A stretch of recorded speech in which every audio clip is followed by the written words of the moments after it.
Shalom, shalom, bien-aimés dans le Seigneur, shalom, shalom, famille, shalom, shalom, à vous tous, auditeurs du monde entier connectés sur la fréquence de l'abondance et de la bénédiction. Bienvenue dans le pain quotidien. Nous sommes le lundi 12 juin 2023 et nous continuons avec notre thème du mois qui est redécouvrir les paraboles. Cette semaine, nous commençons comme à notre accoutumée avec un nouveau thème qui est comprendre la richesse. Comprendre la richesse. Ce matin, le thème du jour, c'est grenier d'avarice tiré de Luc chapitre 12, versets 13 à 21. Que le Seigneur bénisse sa parole, qu'il nous remplisse, qu'il ouvre notre intelligence, qu'il nous parle lui-même au travers de ses mots et qu'il nous donne en tout temps de grandir et de croître dans sa maison au nom de Jésus. Lisons ces quelques passages, paroles du Seigneur Jésus par rapport à cette belle parabole. Luc 12, chapitre 13 à 21. Luc 12, chapitre 13 à 21. Il est écrit, quelqu'un dit à Jésus du milieu de la foule, Maître, dis à mon frère de partager avec moi notre héritage. Jésus lui dit, ô homme, qui m'a établi pour être votre juge ou pour faire vos partages. Puis il leur dit, gardez-vous avec soin de toute avarice, car la vie d'un homme ne dépend pas des biens, fut-il, la vie d'un homme ne dépend pas de ses biens, fut-il dans l'abondance. Et il leur dit cette parabole. La terre d'un homme riche avait beaucoup apporté. Et il raisonnait en lui-même disant, que ferai-je, car je n'ai pas de place pour serrer ma récolte. Voici, dit-il, ce que je ferai. J'abattrai mes greniers, je bâtirai de plus grands, j'y amasserai toute ma récolte et tous mes biens. Et je dirai à mon âme, tu as beaucoup de biens en réserve pour plusieurs années. Repose-toi, mange, bois et réjouis-toi. Mais Dieu lui dit, insensé, cette nuit même, ton âme te sera redemandée, et ce que tu as préparé, pour qui cela sera-t-il? Il en est ainsi de celui qui amasse des trésors pour lui-même et qui n'est pas riche pour Dieu. Parole du Seigneur. Riche pour Dieu. Thème de notre méditation, grenier d'avarice. Un petit extrait qui se trouve dans le verset 13 sur lequel nous voulons, qui se trouve dans le verset 15 plutôt, sur lequel nous voulons nous appuyer pour ces quelques paroles de bénédiction. Il est écrit, gardez-vous avec soin de toute avarice, car la vie d'un homme ne dépend pas de ses biens, fut-il dans l'abondance. Bien-aimés, cette parabole est très puissante.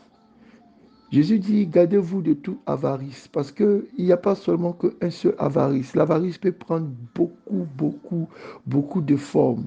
Il peut commencer dans notre intelligence, par rapport à tous ces systèmes de pensée que nous avons, à toutes nos programmations, à tous nos projets. Je peux grandir, ou bien je peux avoir lu un livre, ou bien je peux être dans une philosophie qui me dit, voici comment est-ce que mon plan devra être. Et nous commençons déjà à avoir cette mentalité de retenir, cette mentalité de serrer, cette mentalité de disparaître, cette mentalité de ne pas donner quand il s'agit des finances. Bien aimé, il y a beaucoup de personnes que je connais qui, à cause de cette philosophie, c'est vrai que ces philosophies sont très intéressantes et qu'elles aident aussi chaque personne à pouvoir marcher. Mais tant que vous le faites loin de la parole de Dieu, vous êtes en train de vous-même en train de rentrer dans une sorte d'avarice. Il y a beaucoup de philosophies qui disent apprendre à dire non, et apprendre à dire non, il faut dire non tout le temps. Et il y a beaucoup de philosophies qui disent non, il faut avoir peut-être une limite dans ton budget. Il y a tellement de choses, vous la connaissez. Toutes ces méthodes-là sont bonnes, mais tant qu'elles ne sont pas inspirées par Dieu, pour votre cas, pour votre saison et pour votre vie, vous risquez d'être perdu. Il y a aussi l'avarice qui se trouve dans le cœur. Il y a des gens qui sont avares par le cœur, simplement parce ils aiment les biens, ils aiment toujours recevoir, mais jamais donner. Ils aiment toujours amasser, mais jamais le faire sortir. Il y a des gens qui sont bizarrement rentrés dans de ce type d'avarice où tout leur toute leur joie, toute leur passion, c'est de tout le temps amasser. Vous pouvez le voir dans vos propres maisons. Souvent, on en rit. Il y a des documentaires qui passent. Vous regardez un peu tous les habits qui sont coincés dans vos placards. Il n'y a même plus de place. Mais vous achetez, vous envoyez. Mais encore, c'est toujours rempli, incapable de se débarrasser, incapable de faire un flux de partage. Regardez aussi peut-être vos caves, comment elles sont remplies de choses. Donc, vous n'êtes même pas sûr que vous pouvez en utiliser alors que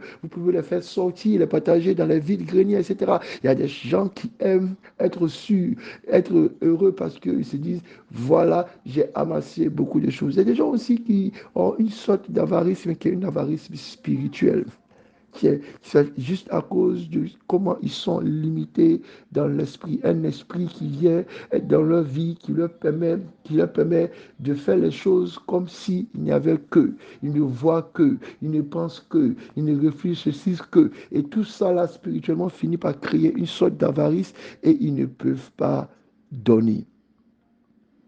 Jésus dit, gardez-vous avec soin de toutes sortes d'avarice, de toute avarice.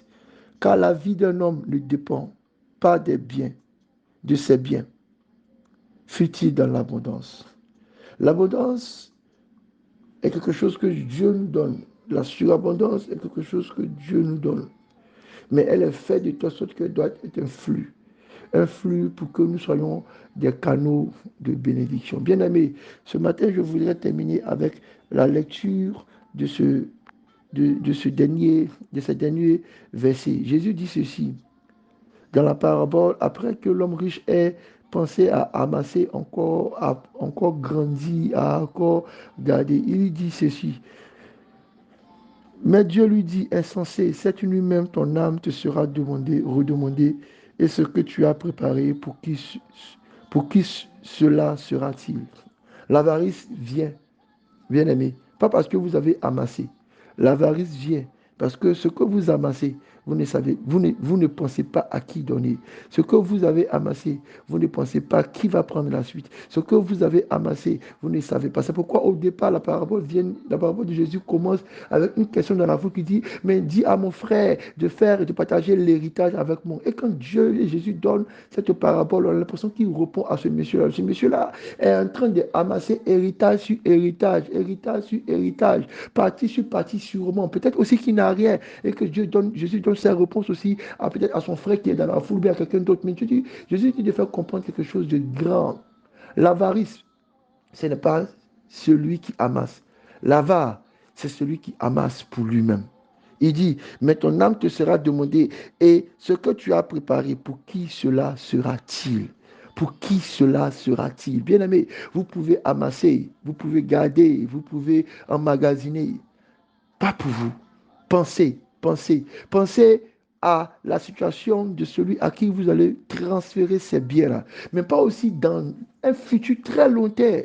Parce que vous ne savez pas si vous mourrez aujourd'hui, demain ou après-demain, dans un mois, dans 2 ans, dans 10 ans. Il faut que vous appreniez à avoir des réserves pour 15 ans, mais aussi, il faut que vous appreniez à avoir des réserves pour 5 ans, des réserves pour 2 mois, des réserves pour 1 mois. Il faut que vous ayez la sagesse et l'intelligence de Dieu pour pouvoir gérer votre richesse. Bienvenue dans cette semaine où nous méditons sur comprendre la richesse. Ce matin, Dieu commence avec l'avarice pour nous faire comprendre qu'il ne peut pas donner des choses dans notre vie. Il ne peut pas faire venir de nouvelles choses dans notre vie parce que nous sommes en train d'amasser sans laisser la place pour de nouvelles choses et nous sommes en train d'amasser sans penser à ouvrir et à être un canal de bénédiction pour les autres. Bien-aimé, si ton grenier est un grenier d'avarice, malheureusement, la bénédiction ne pourra pas arriver et tu es en train de tirer une balle de ton pied pour la richesse que Dieu veut bien te donner. La richesse, c'est un flux. La richesse, ce n'est pas un fleuve qui ne peut pas donner. La richesse, ce n'est pas un récipient qui doit être rempli. La richesse, c'est un flot, une continuité, un cycle de vie. Et pour que nous puissions comprendre la richesse, il faut que nous puissions sortir de la pensée d'avarice. Bien aimé, ce n'est pas ce que vous amassez qui définit que vous êtes riche. C'est comment est-ce que ce que vous amassez peut entrer, peut sortir, se renouveler, grandir et contribuer aussi au bien-être de tous ceux qui vous entourent. Bénédiction.